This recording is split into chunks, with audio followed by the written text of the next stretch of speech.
बंदहु गुरुपद कंज कृपा सिंधु नर रूप हरि महामोह तम पुंज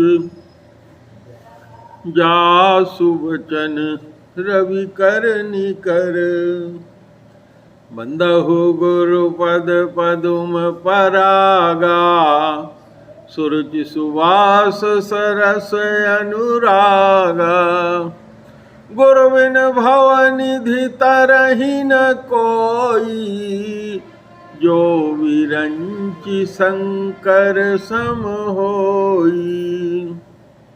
हाथ जोड़ विनती करो चरण नवाऊं शीस क्षमा करो अपराध को क्षमा करो गुरुदेव।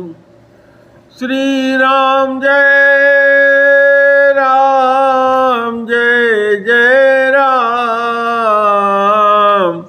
श्री राम जय राम जय जय राम श्री राम जय राम जय जय राम श्री राम जय जय राम जय रघुनंदन जय सिया राम सीताराम जय सीताराम। जय रघुनंदन जय सिया राम सीताराम जय सीताराम। भजले भजले राम का नाम अंत समय में आएगा काम। भजले भजले राम का नाम अंत समय में आएगा काम। जग की दौलत है बेकाम अंत समय में न आएगी काम। जग की दौलत है बेकाम अंत समय में न आएगी काम। तो जप ले आठों याम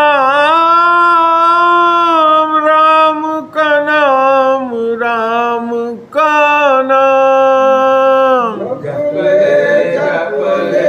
आठों याम राम का नाम राम का नाम। श्री राम जय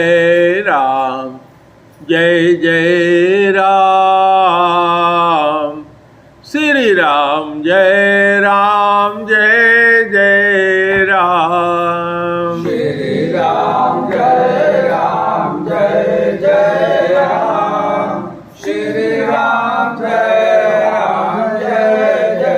राम। एक बार प्रेम से बोलो गुरुदेव भगवान की जय। रामचरित मानस की हम लोग पिछले लगभग 1.5 वर्ष से लगभग 18 महीने से हम लोग इस पर चर्चा कर रहे हैं और हम लोग दोहा नंबर 155 पर पहुंचे हैं। रामचरित मानस एक अद्वितीय ग्रंथ है। इस ग्रंथ में भगवान शंकर कथा माता पार्वती को सुनाए रहे और 2 और लोग हैं कथा कहने वाले और सुनने वाले। इस पूरे रामचरितमानस की शुरुआत प्रयागराज से होती है। प्रयागराज में आप लोग जानते हैं कि हर साल लोग एक महीना माघ महीना नहाने के लिए जाते हैं। एक बार की बात है, माघ महीना नहाने के लिए सब ऋषि लोग आए थे। भरद्वाज जी ऋषि वहीं रहते हैं, उनके आश्रम पर सब ऋषि लोग रुके थे। जब जाने लगे तो याज्ञवल्क्य महाराज को भरद्वाज जी ने रोक लिया और पूछा कि महाराज हमको एक शंका है, क्योंकि आप हमारे गुरु हो, तो आपसे नहीं पूछेंगे तो काम नहीं चलेगा, तो बताओ ये राम कौन है। सुने हैं हम कि एक राम अवधेश के राजा के लड़के हैं, एक राम जो घट घट में व्यापक राम है। तो महाराज जी बताओ कि दोनों राम एक हैं कि अलग अलग हैं, इससे अतिरिक्त और कोनो राम हो तो वो बताओ महाराज। तो कहें ठीक। वो बताना शुरू किए भरद्वाज जी को और कथा सुनाते हैं किसकी, भगवान शंकर की और माता सती की। सुनाते हैं कि भगवान शंकर एक बार त्रेता युग था दक्षिण भारत में, अगस्त महाराज के आश्रम में, जिनको कुंभज कहा जाता है, उनके आश्रम में गए थे।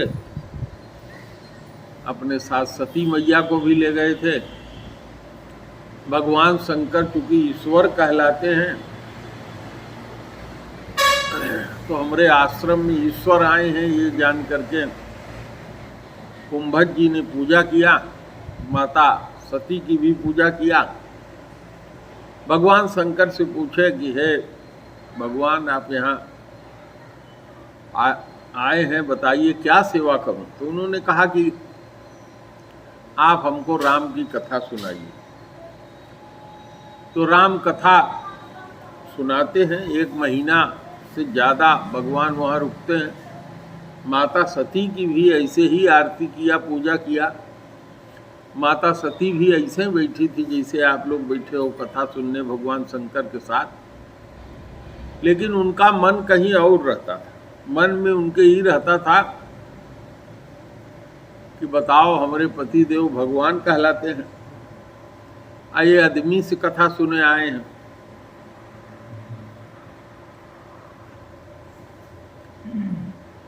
तो कथा में उनका मन नहीं लगा।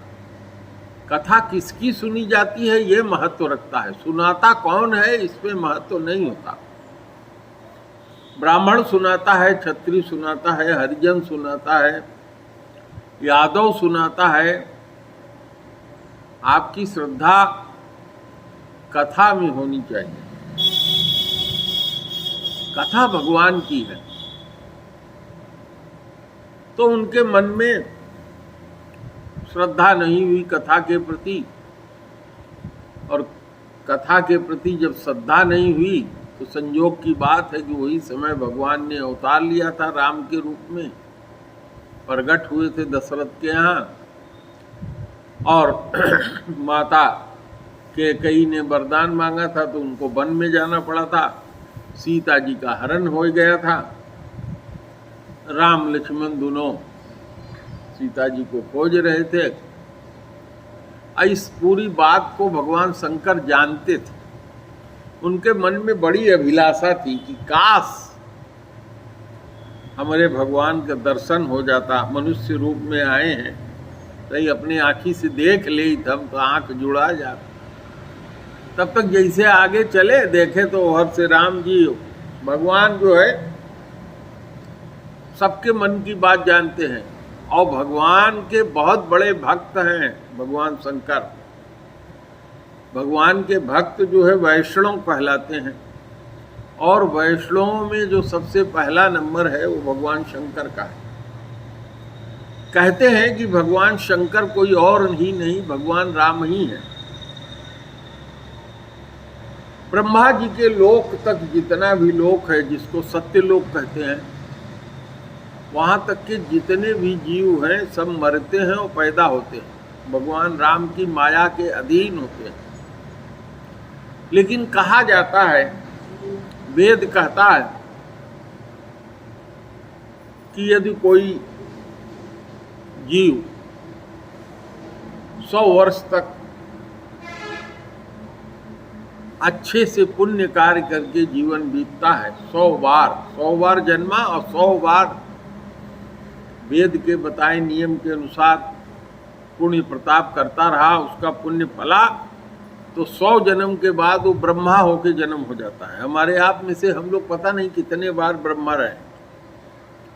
इसी तरह से भगवान शंकर का भी पद मिल जाता है। अगर कोई आदमी अत्यधिक भगवान की भक्ति वैष्णव होकर के 100 जन्म तक करता रहे, भक्ति जब पक जाती है तो भगवान उसको शंकर की उपाधि देकर के पैदा कर देते हैं।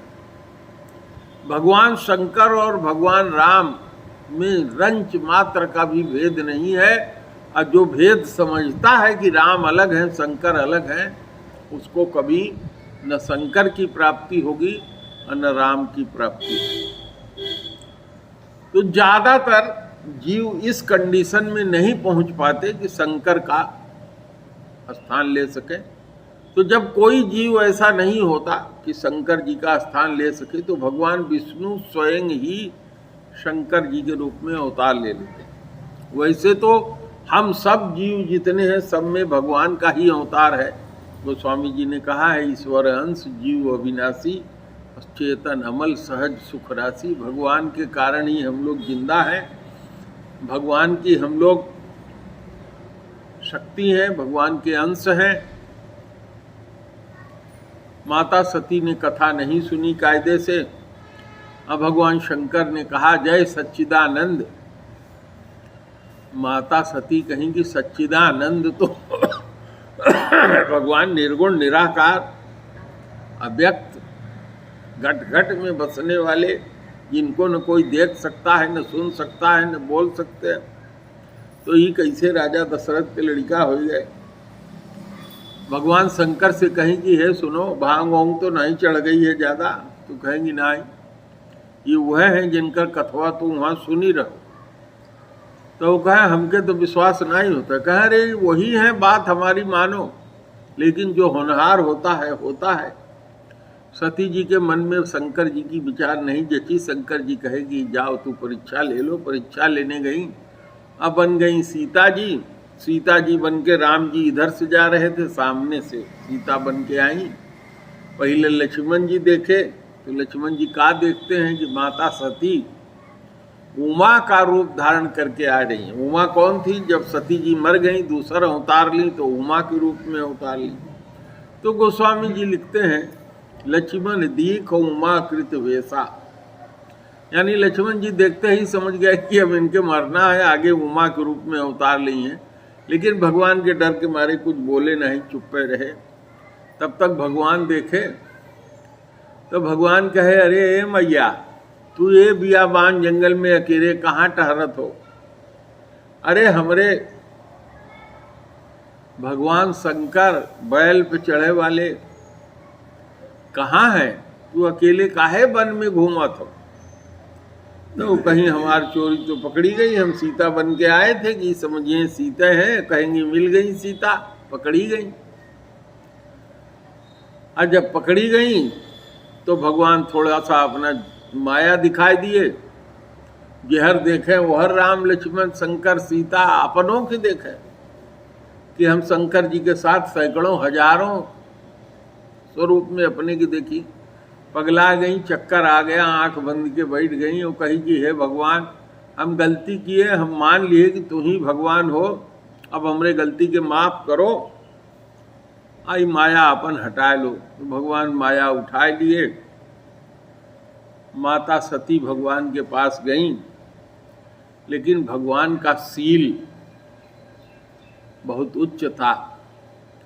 आज के आदमियों की तरह से नहीं था कि औरत जरा सा बात नहीं सुनी तो लेके डंडा और लड़ाई और झगड़ा और मेहना उठका मारना पीटना शुरू किए। नहीं, इतना बड़ा पाप कर दिया था, तब भी शंकर जी ने कुछ कहा नहीं उनको। कहा सती परीक्षा ले लिया? कहा हाँ महाराज। कहें कैसे लिया? कहीं जैसे आप गए थे प्रणाम करके चले आए वैसे हम भी करिए आए। तो कहें जब हमारे जैसे प्रणाम करे के रहा था, जो हमारे सथवा गई रही तो काहे ने कही लियो। तो कहे महाराज बदवा में गए तो कह लिए, तो शंकर जी के विश्वास नहीं हुआ। 2 मिनट आंख मूंद के देखे, सब जो कर्तव्य किए रही सब जान गए और अपने मन में प्रतिज्ञा किए कि अभी हमरे मतारी के रूप धारण कैली, सीता जी का हम पूजा करत हैं, तो अब इनसे मेरा रूप तो इन्हें रकम नहीं। और देवता लोग ऊपर से चिल्लाए उठे, जय हो शंकर जी महाराज, तोहरे बिना किए ऐसा प्रतिज्ञा करे। सती जी बार बार पूछेंगी महाराज कौन प्रतिज्ञा कह लियो, और कहें कि कुछ नहीं बताए, वो जान गई कुछ गड़बड़ हो गया। भगवान शंकर कैलाश पर पहुँचे, तपस्या में बैठ गए, 1,87,000 तक वर्ष तक तपस्या करते रहे। तपस्या जब उनकी छूटी तो माता सती देखी कि राम राम कह रहे हैं, दौड़ी। तो भगवान कहे आओ सती, सामने आसन दे दिए, जहाँ बहन का आसन होता है सामने, इसे आप लोग हमारे सामने बैठे, उसे बैठा दिए। वो समझ गई कि अब पहले से जान गई थी, कन्फर्म हो गया। उसके बाद जब वो देखेंगे विमान सब जा रहे हैं हमारे बाप के तरफ, दक्ष राजा के तरफ, प्रजापति के, तो बिना बुलाए न्योता में उन्होंने बाप के यहाँ गई। देखी कि अम्मा अपमान हमरो हो, हमारे पतियों का है, वो यज्ञ में कूद गई, शरीर जल गया। लेकिन जरे से पहले भगवान से मांगी कि राम जी हमें ये वरदान दे दो कि शंकर जी से ब्याह हो, पार्वती होके पैदा हुई। बड़ी तपस्या करी, शंकर जी से ब्याह हुआ। जब शंकर जी के साथे फिर ब्याह होके आई तो वही कथा पूछे लगी। जब वही कथा पूछे लगी और यहो पूछी कि भगवान आदमी के रूप काहे धारण किए, तो सब कुछ बताते बताते भगवान बताए पहला कारण कि एक बार नारद जी के मोह हो गया था और नारद जी ने भगवान विष्णु को श्राप दे दिया। इस नाते भगवान विष्णु को आदमी के रूप में आना पड़ा, तो दशरथ का लड़का होके आए। और दूसरा बताए कि राजा मनु और शतरूपा थे। मनु और शतरूपा बड़े प्रतापी थे, बहुत हजारों करोड़ों साल तक राज किया। ओके बाद उनके मन में वैराग्य न उत्पन्न हो, तो वो सोचे कि भगवान के ना ही हम देखे, अपनी आँखी लगा था कि हम मर जा, भगवान के न देख पाई। तो गए तपस्या करने, भगवान प्रसन्न हुए, भगवान से वरदान मांगे कि भैया तोहरे जैसे लड़का हम चाहत ही, तू लड़का होके हमारा आ जाओ। भगवान कहे ठीक है, तुहार लड़का होके आ जाओ। तीसरी कथा सुनाना शुरू किए कि एक राजा था जिसके 2 लड़के थे। वही कथा चल रही है। उसके बड़े लड़के का नाम प्रताप भानु था, वही राजा बना। और उसका छोटा भाई अरिमर्दन था, जो भाई की बड़ी सेवा करता था, उसके सामने कोई जीत नहीं पाता था। और उसका एक मंत्री था जो बहुत ज्ञानी था, सत्यकेतु उसका नाम था। सत्यकेतु इसके बाप का नाम था, सत्यकेतु के लड़के थे। उसके मंत्री का क्या नाम था, चलो याद आ जाएगा। तो मंत्री भी बहुत प्रतापी था। नहीं, एक तनु नहीं था, एक तनु तो बाद में मिला। हाँ, चलो हम बता दे रहे हैं। राजा जो थे उनका नाम था सत्यकेतु, उनके बड़े लड़के का नाम था प्रताप भानु, और अरिमर्दन नाम था छोटे लड़के का। और उसके मंत्री का नाम था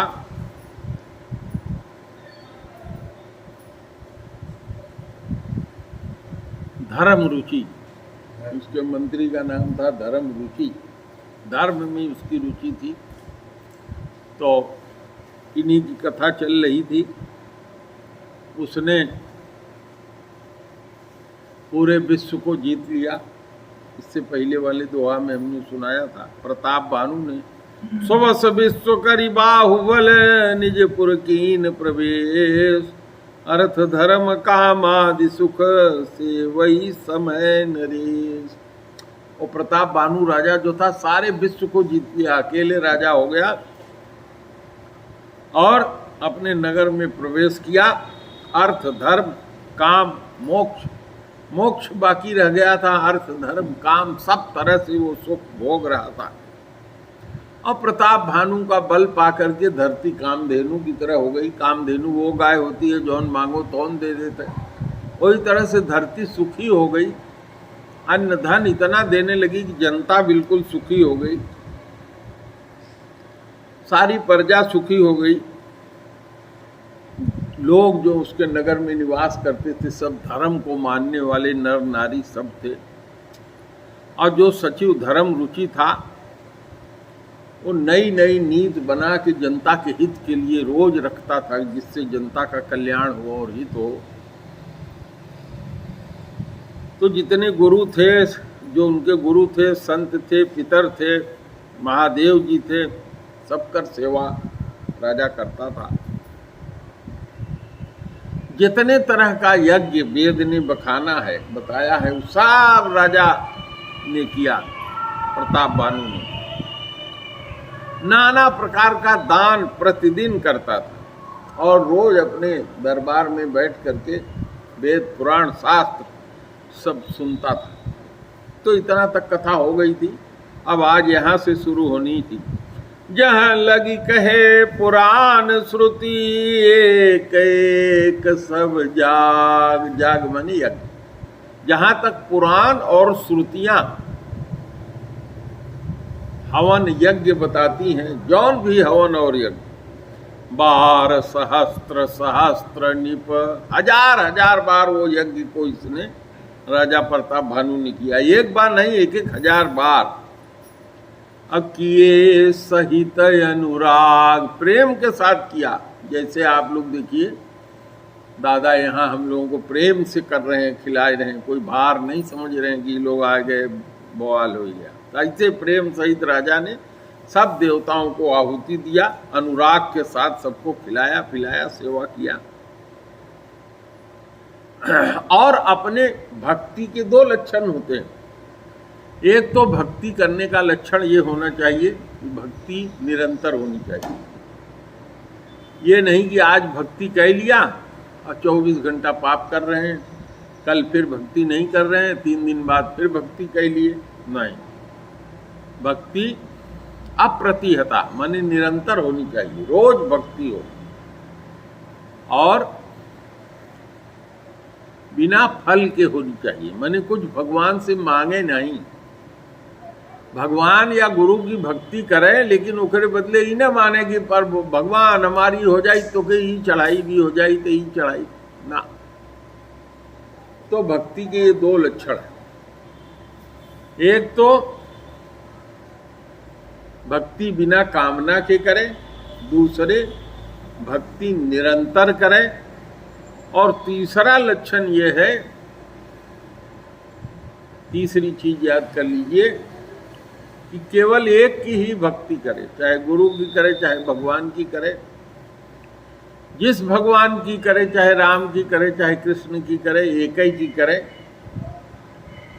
और वही का करे। ही नहीं कि राम जी से मांग लें, कृष्ण जी से मांग लें, हनुमान जी से मांग लें, शंकर जी से मांग लें, गुरु जी से मांग लें। नहीं, गुरु जी, राम जी, शंकर जी, हनुमान जी, कृष्ण जी में से जेकर फाइनल कह लो, बेहतर तो राम, कृष्ण और गुरु 3 में से एक फाइनल कर लेना चाहिए। लेकिन भक्ति तीसरा गुण उसका है अनन्य होना चाहिए। पहला, भक्ति अहेतुकी होनी चाहिए, माने उससे उमा कोई हेतु न हो गया हमें बदे भक्ति करत है कि हमके भगवान अपने लड़का के रूप में मिल जाइए, धन हो जाए, नहीं, अहेतुकी। और दूसरा निरंतर, और तीसरा अनन्य। अन्य नहीं, जो कुछ भी मांगना है गुरु से मांगना है। गुरु की भक्ति कर रहे हैं या राम जी की भक्ति कर रहे हैं तो राम जी से मांगना है, कृष्ण जी से और किसी से नहीं। तो अनन्य, अन्य न हो, ये भक्ति के 3 लक्षण, ये 3 हमेशा याद रखना चाहिए। तो राजा भक्ति का पहला लक्षण, हृदय न कछु फल अनुसंधाना, भूप विवेकी परम सुजाना। और भक्ति तो करता था, कायदे से बैठ जाओ से, और नहीं तो उठ के चले जाओ यहाँ से। तो राजा भक्ति ऐसे करता था कि मन में कुछ मांगता नहीं था, सारे यज्ञ भक्ति सब करता था, लेकिन क्या करता था, एक नहीं करता था। जितना वेद ने बखान किया है सब कितने कितने बार किया, हजार हजार बार सुनाया हमने ने। जबकि भक्ति का हमने 3 लक्षण सुनाया। पहला तो अनन्य होना चाहिए, केवल एक ही का भक्त होना चाहिए। दूसरा, कुछ मांगना नहीं चाहिए। और तीसरा, निरंतर करना चाहिए। तो पहले आपने देखा राजा ने क्या किया, वेद ने जितना बताया है विधान, सब विधान से हजारों बार 1000 तरह के यज्ञ किया, और लेकिन हृदय के अंदर मांगता नहीं था कुछ। तो चलो अच्छी बात थी। करई जे धर्म कर्म मन बानी, वासुदेव अर्पित नृप ज्ञानी। जो भी कर्म धर्म मन से और शरीर से करता था, सब भगवान वासुदेव को, भगवान विष्णु को, वासुदेव को, राम जी को, जिसका था सब समर्पित कर देता था। आपको देता हूं। अब आगे देखिए, एक बार की घटना है। ये कहानी, ये जो भगवान के जन्म का हेतु है, ये बार बार लोगों के समझ में नहीं आता। कई लोग हमसे पूछ चुके, गुरुजी वो राजा प्रताप भानु तो इतना धर्मात्मा था, इतना सब किया, उसका धर्म क्यों काम में नहीं आया, वो फर्जी गुरु के यहाँ जाके कैसे फंस गया। तो इसीलिए मैं ध्यान से समझा रहा हूँ आपसे कि 3 चीज लक्षण होना चाहिए। फिर से बता दे रहा हूँ। पहला, भक्ति अहेतु की होनी चाहिए, कुछ मांगना नहीं चाहिए, वो राजा करता था। दूसरा, निरंतर होनी चाहिए, निरंतर भी था, वो करता था। और तीसरा क्या था, अनन्य, अन्य नहीं। अगर अपने गुरु की भक्ति करता तो अपने गुरु की ही बात माननी चाहिए थी। राम जी की भक्ति करता तो गुरु और भगवान दोनों की पूजा एक साथ हो सकती है। तो गुरु से पूछ के अपने भगवान की पूजा करता, मांगता। वो उसने नहीं किया। आगे देखेंगे क्या गलती किया उसने। चढ़ी बरबाजी बारे एक राजा, मृगया कर सब साजी समाजा।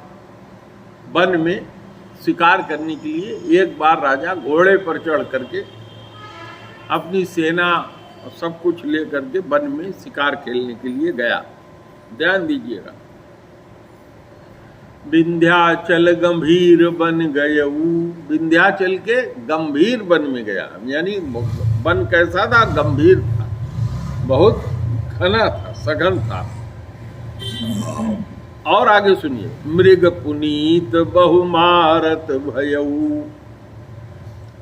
बहुत से जानवरों का वध किया, खाने लायक जानवर। राजा को यह अधिकार दिया गया है कि उसका निशाना सही रहे और अपने हाथ से शिकार करके मांस के लिए खाए। लेकिन इसका मतलब ये नहीं है कि सैकड़ों हजारे जो सामने पड़े होके सबके मारे चले जाओ। बात समझ में आई? तो बहुत से मृग को मारा, अब मन उसका नहीं भरा। आगे देखिए, फिर तब विपिन नृप दीख बराहू। जब वो जंगल में घूम रहा था तो उसको क्या दिखाई पड़ा, बराह। बराह माने जंगली सुअरा। अजन बन दूरे शीघ्र सिराहू।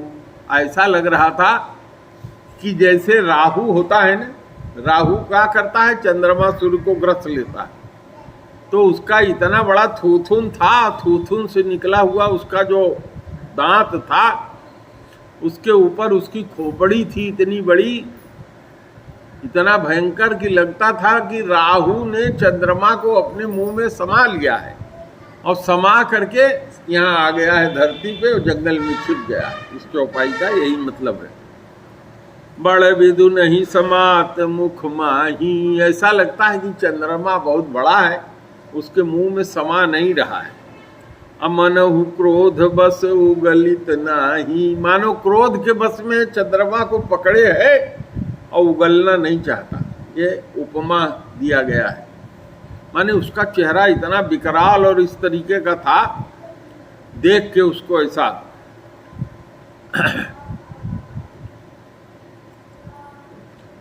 कोल कराल दसन छवि गाई। दसन माने दांत। अभी तक जितना वर्णन किया है उसके दांते का तो वर्णन किया, चंद्रमा जैसे दांत चमक रहा था। कोल कराल दसन छवि गाई, तनु विशाल पीवर अधिकाई। वो जो सोरा था बहुत विशाल शरीर था, तभी तो उसका मुंह दांत सब बहुत बड़ा था। घुर घुरात है आरव पाए, घोड़े की अचकित बिलोकत कान उठाए। चकित होके जहाँ आरव मिलता था, माने आवाज मिलती थी, सुनता था किधर से आवाज आ रही है, और जिधर से आवाज आ रही है उसके उल्टा भागता था। घुर घुरात है माने घोड़ा। घोड़े की आवाज सुन करके उसका आरव जब पाया, माने आवाज पाया, चकित बिलोकत कान उठाए। ऐसे ऐसे चारों तरफ देखा चकित होकर के, कान उठा करके। फिर नील महीधर शिखर सम देखी विशाल बराव। राजा ने क्या देखा कि वो बराह जो है नीला नीला सा है। महीधर माने पहाड़ की तरह से है। 10 रुपया के दंड के तू पात्र हो गए, एक झुटकी ले ली। तो नील महीधर शिखर सम देख विशाल बराव, अच्छा पर चले है सुटुक नृपी, हाँ किन होत निवाहु। पेड़ घने थे, घने के बीच में उसने शरीर अपना सुटुक लिया, पेड़ के बीच में से निकल गया। अब राजा का घोड़ा तो उसमें से निकल नहीं पाता था, वो तो सुटुक के निकल जाता था। गांव देहात के आप लोग हो जानत हो, ये सुटुक जाना। तो कह रहे हैं चपरी चले वो है। घोड़ा तो दौड़ से दौड़ता था, मोटा उसका शरीर था, तो घोड़ा तेज से चल रहा है। नृप हाकिन होई निबाह। राजा दौड़ा दिया घोड़े को उसके पीछे, लेकिन पा नहीं रहा था घोड़े से उसको। आगे देखिए, आवत देख अति करव बाजी। सुअरा ने देखा कि बड़ा तेज से दौड़ते हुए हमारी तरफ घोड़ा आ रहा है। चले बराह मरुत गज भागी। जैसे हवा उड़ती है उस तरह से हवा की तरह चौकड़ी मार मार के निकलने लगा।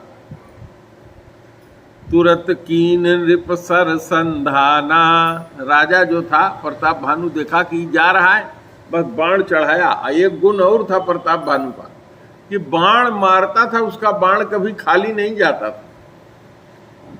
तुरत कीन नृप सर संधाना, मही मिल गयो बिलोकत बाना। जैसे ही बाण मारे वो धरती में चपक गया सुअरवा, बाण दूर चला गया। तो प्रताप भानु को लगने लगा कि हमारा निशाना कभी खाली नहीं गया, आज तक जिसको मारे कोई बचा नहीं, आई बच जा रहा है। हमारे सेना और मंत्री सब पीछे से देख रहे हैं, कितनी हमारी बेइज्जती हो रही है कि हमारा निशाना चूक जा रहा है। अतकी तकी तीर महीस चलावा। जहां जहां देखे लहा लहा के निशान मारे, लेकिन करी छल सुअर शरीर बचावा। सुअर छल कर लेता था, ऐसे तीर मारे इधर हो गया, इधर मारा इधर हो गया, जमीन पे हो गया, उछल गया, शरीर वो बचा लेता था। प्रगटत दुरत जाई मृग भागा। कभी दिखाई पड़ता था, कभी छिप जाता था और दूर भागता गया। अरिस बस भूप चले संग लागा। राजा भी गुस्से में, चलो ससुर तू कहाँ तक जइयो, तो के छोड़ब नहीं, ओके पीछे पीछे यो लगे रहे। गयऊ दूर घन गहन बराहू। बहुत दूर ले गया, गहन बन जहाँ की बहुत घना वन था वहां ले गया। वो सुअरा घुस गया। अजहनाहीन गज बाजी निबाहू। अभी तक तो जगह थी तो हाथी घोड़ा पैदल सेना सब पीछे पीछे राजा के आ रही थी, लेकिन ऐसी जगह पहुंच गया कि वहाँ हाथी घोड़ा पैदल कोई जा ही नहीं सकता था। लेकिन वो रजवा जो था वो छोड़ा नहीं, वो पीछे लगा ही रहा। अति अकेल बन विपुल कलेसु, तदपिन मृग मग तजई नरेसु। राजा एकदम अकेले हो गया। अब विपुल कलेश माने नाना प्रकार के कष्ट वन वाले जो है उसको मिलने लगे, लेकिन जिस रास्ते से वो सुअर जा रहा था उसके पीछे वो लगा ही रहा, छोड़ा नहीं। कोल बिलोग भूप बड़ धीरा, वो जो कोल माने सुअरा, सुअरा ने देखा कि बड़ा धैर्यवान है राजा। अभागी पैठ गिर गुहा गंभीरा, एक गंभीर माने बहुत गहिरा गुहा था। गुहा माने गुफा का, गुफा था, बहुत गहीर गुफा था, वही में सुअरवा घुस गया। कोल बिलोगी भूप बड़ धीरा, सुअरवा ने देखा कि तो बड़ा धैर्यवान राजा है, छोड़ नहीं रहा है हमको, तो एक बहुत गहीर गड्ढा था पहाड़ का, वही में घुस गया। अगम देख नृपय अति पछताई, सुअर तो घुस गया लेकिन ये देखे कि हम उसमें जा नहीं सकते, अगम है, जो जाने योग्य नहीं है, अगम, जहाँ जाया न जा सके। राजा बहुत पछताए। अब फिरे महाबन परे भुलाई, अब आगे कोई रास्ता नहीं था, फिरे कि लौट चले। अब सेना होना बहुत पीछे छूट गई थी, बहुत अंदर आ गए थे, वन बहुत गहन था, वहाँ भुलाए पड़े। जंगल में कोई रास्ता तो था नहीं, ये पेड़ से आए थे, ये पेड़ से आए थे, और जाते समय तो बेग में भाग रहे थे, कुछ देखे नहीं कौन तरफ से आए थे, भुलाए गए। खेद खिन्न क्षुद्रित तृषित, एक तो खेद हो गया था कि सुअरा भाग गया, मार नहीं पाए। क्षुद्रित, क्षुधा लग गई, भूख लग गई।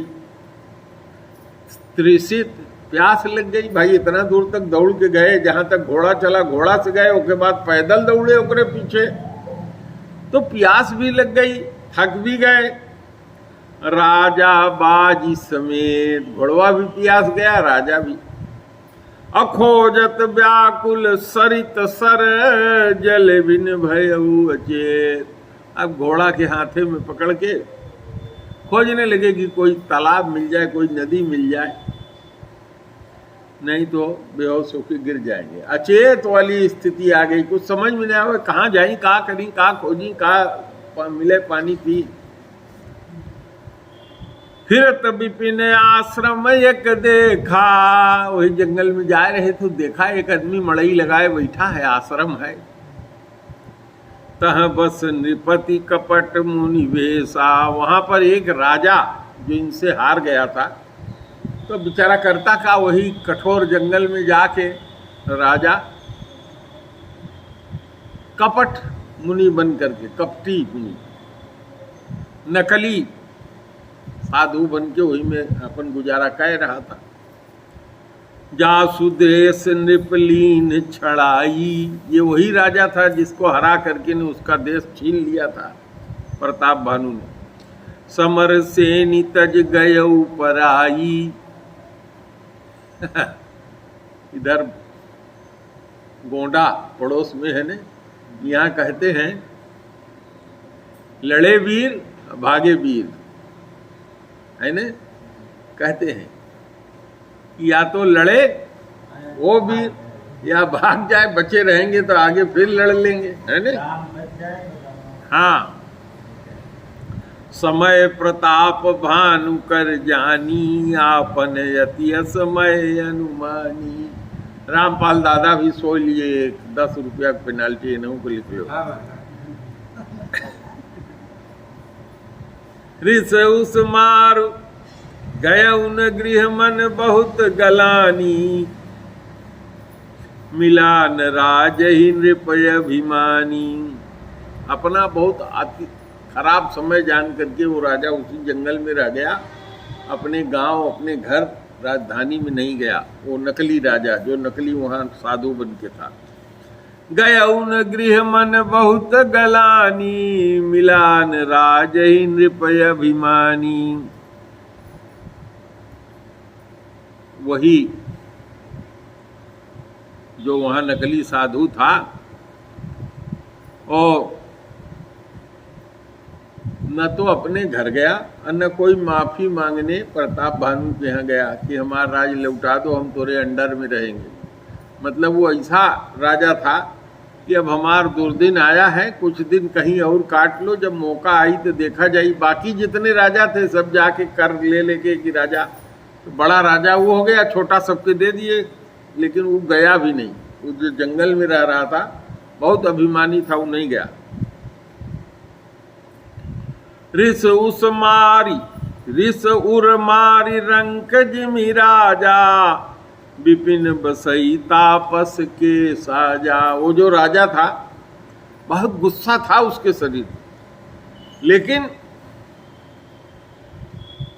उस गुस्सा को पी के जंगले में रहता था, तपस्वी बन के, नकली तपस्वी बन के जंगल में ही रहता था। तासु समीप गवन नृप कीन्हा, जब देखा कि यहाँ आश्रम है तो राजा उसके नजदीक गए।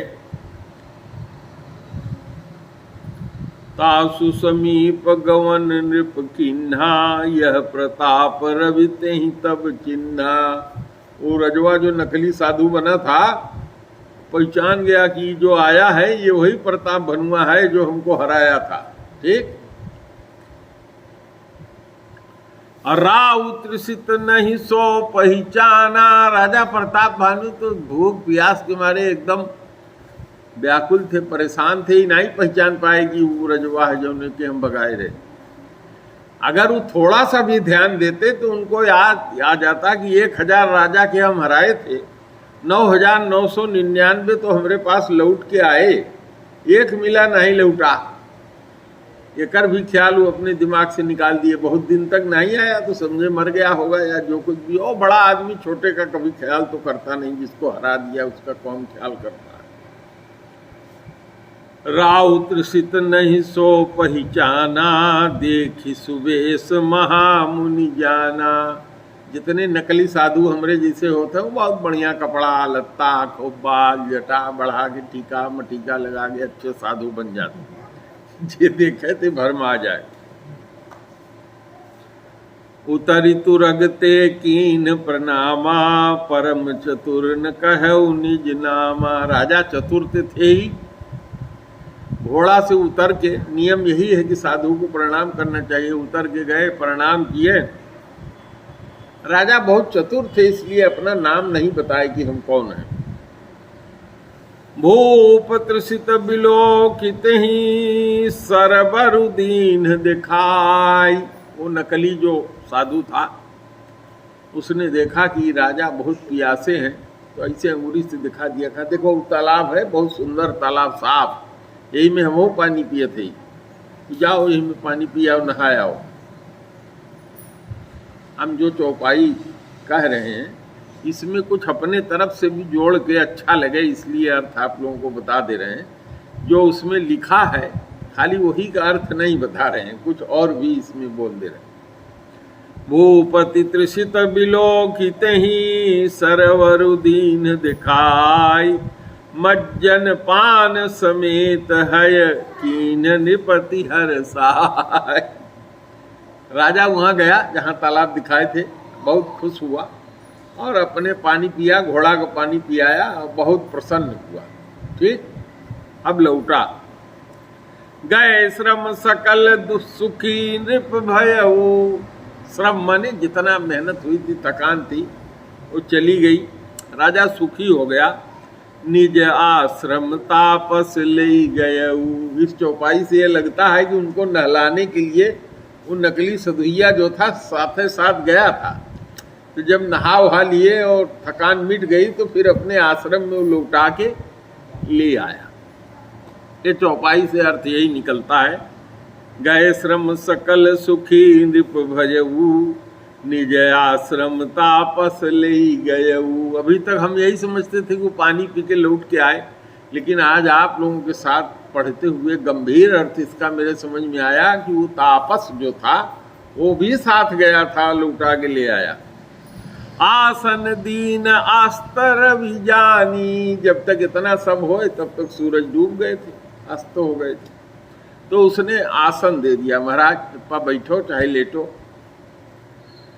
मुनि तापस बोले मृदुबानी, जो तापस तपस्वी नकली तपस्वी बना हुआ मुनि था, उसने बड़ी सुंदर मीठी भाषा में कहा। क्या कहा? को तुम कसबन फिरहु अकेले, तुम कौन हो? कस कौन कारण से वन में अकेले फिर रहे हो? असुंदर जुआ जीव पर हेले, तू देखने में सुंदर हो, जवान हो, आए, और यहाँ जंगल में एक से एक खतरा है, वो कर ख्याल परवाह न करके तू ये जंगल में अकेले घूमत हो, आए?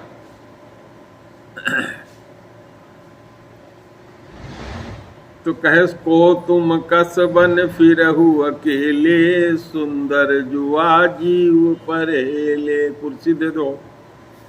चक्रवर्ती के लक्षण तोरे, नकली जो मुनि था उसने कहा कि हे भैया, तोहरे तो चक्रवर्ती के लक्षण दिखात बा शरीरिया में हो, वो तो पहचानत रहा कि राजे हैं, लेकिन बना के उसने कहा कि हे भैया, तोहरे अंदर तो चक्रवर्ती का लक्षण है हो, देखत दया लागियति मोरे। वैसे बताया कि जैसे हम त्रिकालदर्शी हैं, तो के देख के पहचान गए कि तू चक्रवर्ती राजा हो, और तो के देख के हमके बड़ी दया लग रही है।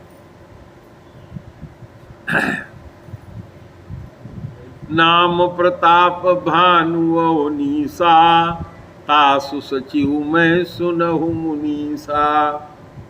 और जो राजा वहां गया था घोड़ा लेकर के, अपनी पहचान छिपा गया, और उसने कहा कि सुनो भैया, एक प्रताप भानु नाम के राजा हैं धरती के, उन्हीं का हम मंत्री हैं। अपन परिचय नहीं बताया, बड़े लोग जल्दी अपना परिचय नहीं देते हैं।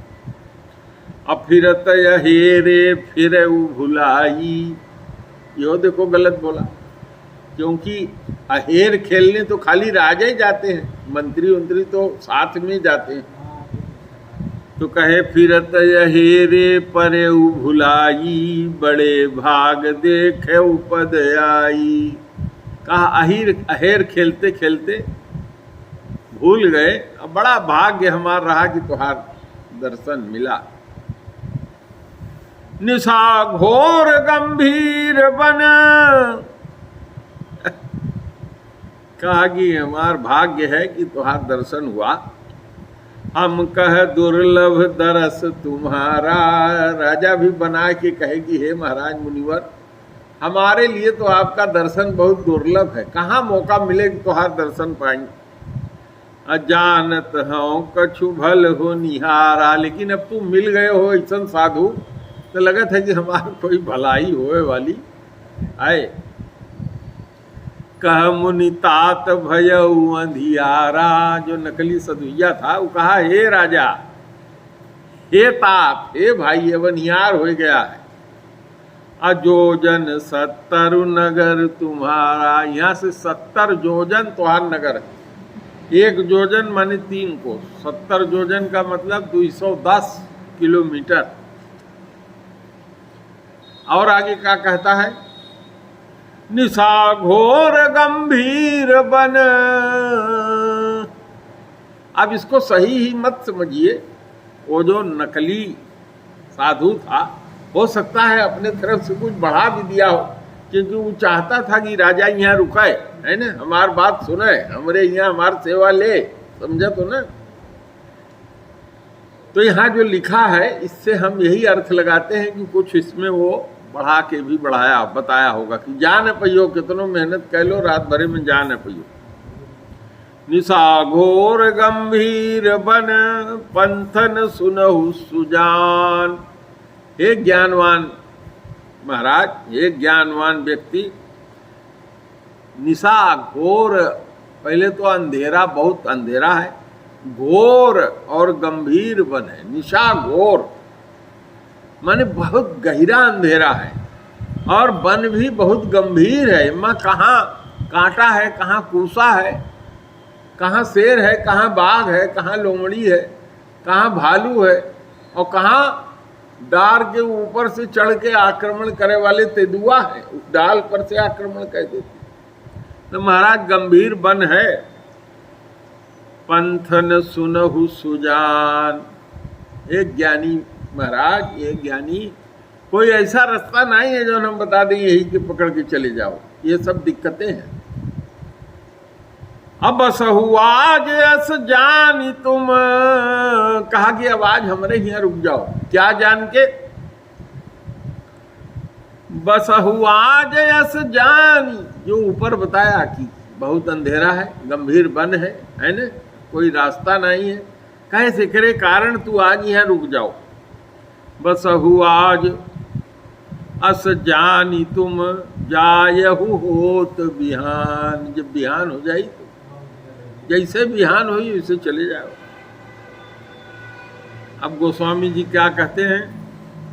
तुलसी जसी भवतव्यता, तैसई मिलई सहाय। गोस्वामी जी कहते हैं कि हे भाइयों सुनो, जैसा होनहार होता है वैसी ही सहायता मिल जाती है, वैसे लक्षण दिखाई पड़ने लगता है। तुलसी जसी भवतव्यता, तैसई मिलई सहाय। आपुन आवई ताहि पही, ताहि तहाँ ले जाए। जिस जगह घटना दुर्घटना होना लिखा रहता है, वो घटना दुर्घटना आपके पास नहीं आएगी। ऐसा कारण बना देगी कि आप वहाँ पहुँच जाइए, बिना कारण के आप अपुए वहाँ पहुँच जाइए। तो वही कह रहे हैं कि भगवान का माया ऐसा है कि ये हो जाता है। बहुत से कथा लोग सुनाते हैं कि एक बार एक लड़के के नाक में एक ठो चना अटक गया, तो अपने पुरोहित को बुला के पूछे कि महाराज इसके नाक में चना अटक गया है, सांस नहीं ले पा रहा है, जीना मुश्किल हो रहा है। तो पुरोहित देखे और कहे कि यहाँ से 1000 कोस दूर एक तोता है, वही इस चना को खाएगा और सवेरे तक तुहार लड़काई मर जाए। तो वो आदमी सोचा कि कैसे हो सका था 1000 कोस दूर आई तोता एकरे नाक के चना खाई, और रात भर का समय है और सवेरे वहाँ मरे के है। तो कहे सी सब फर्जी बोल रहे। अब हुआ का कि रात में एक बहुत बड़ा पक्षी जो है उधर से गुजरा। पहले बड़े बड़े पक्षी गिद्ध से भी बड़े बड़े उड़ते थे, उसने खट से इसे पैर मारा और लड़का के अपने बाघ जैसे होते चंगुर में ले लिया और उड़ के गया 1000 किलोमीटर दूर, इनके वहीं गिरा दिया। और जैसे ही गिरे, गिरत के टाइम ऊपर से हवा की सांस आई, छींक आई, छींक से वो चना तो बाहर हो गया। वहीं एक तोता था, चना को उठा के खा लिया और जमीन पर गिरे, छितरा छितरा हो के मर गए। तो अभी कथा से क्या समझो कि जैसी हो भवतव्यता, जो होनहार होता है वैसे सहाय बन जाता है। उसके नाक में चला गया चना, पक्षी आया, शाम के समय उठाया, रात भर में उनको उतने दूर डाल दिया और सवेरे वो मर गए। चना जिसको खाना था वो पा लिया। तो जो भवितव्यता होनी होती है, असंभव को संभव हो जाता है। जो होनहार होता है वो ऐसे ही हो जाता है। भले ही नाथ आय सुधर सीसा, हे महाराज मुनिवर, बहुत बढ़िया बात तू कहो, बहुत भली बात है, आपका आज्ञा हम अपने खोपड़ी में रखते हैं। अब बांधी तुरग तरु बैठ महिषा, तुरग माने घोड़े को पेड़ के नीचे बांध करके उनके पास जाके बैठे राजा।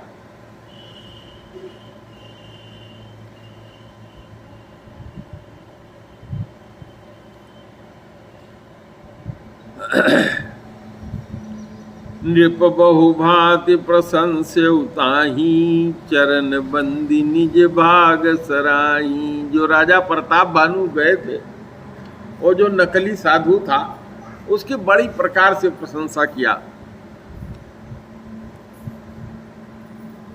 और उसका चरण ओरण भी दबाया। राजा प्रताप भानु बड़ी प्रशंसा किया और कहा कि हमारा भाग्य था जो आपका चरण मिला सेवा करने के लिए। पुनि बोले मृद गिरा सुहाई, जान पिता प्रभु करऊं ढिठाई। मोहि मुनीस सुत सेवक जानी, नाथ नाम निज कहु बखानी। राजा ने बहुत सुंदर वाणी में उस नकली साधु से कहा कि मैं आपको अपना पिता जानता हूँ, प्रभु जानता हूँ, बड़ा मानता हूँ, इसलिए मैं एक ढिठाई कर रहा हूँ। कहें का इतने नहीं कहा कि हमको अपना सेवक जान लीजिए, आपका नाम क्या है ये बता दीजिए। उस मुनि से पूछा जो साधु वहां मिले थे। तो अब मुनि के बोलने की बारी आई। कहीं न जान नृप निपहि सो जाना, भूप सुहृद सो कपट सयाना।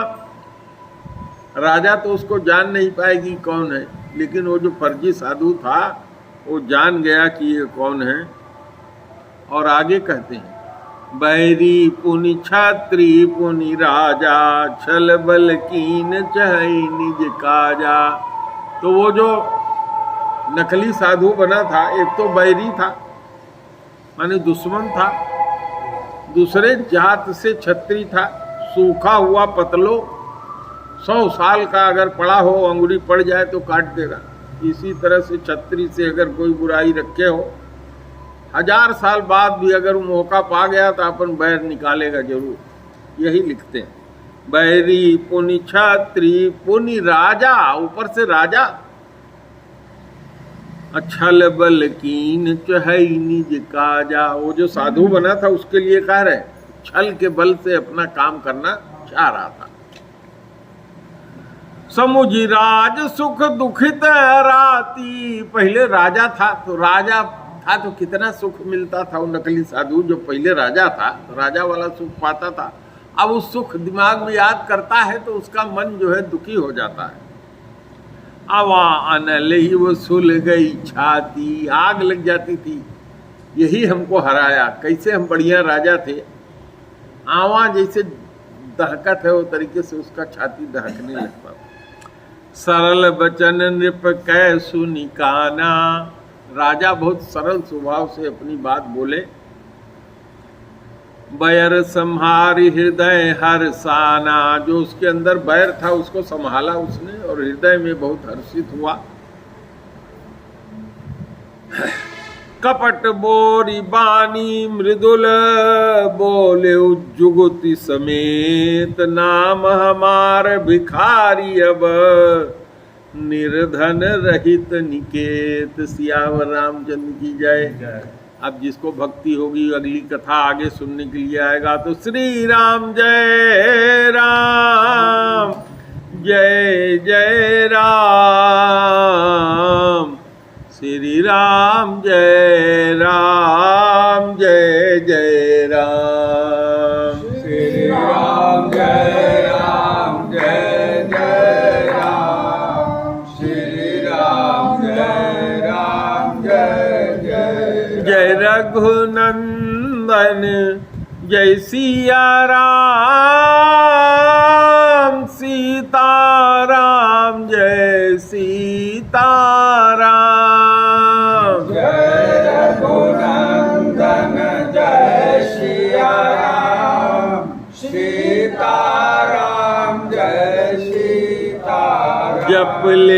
जप ले राम का नाम, अंत समय में आएगा काम। जप ले राम का नाम, अंत समय में आएगा काम। जग की दौलत है बेकाम, लास्ट टाइम में न आएगी काम। जग की दौलत है बेकाम, अंत समय में न आएगी काम। तो इस YouTube के कार्यक्रम को आप लोग सुनिए, सब्सक्राइब करिए, लाइक करिए, अपना कमेंट लिखिए और अपने मित्रों से भी इस पर कमेंट करवाइए।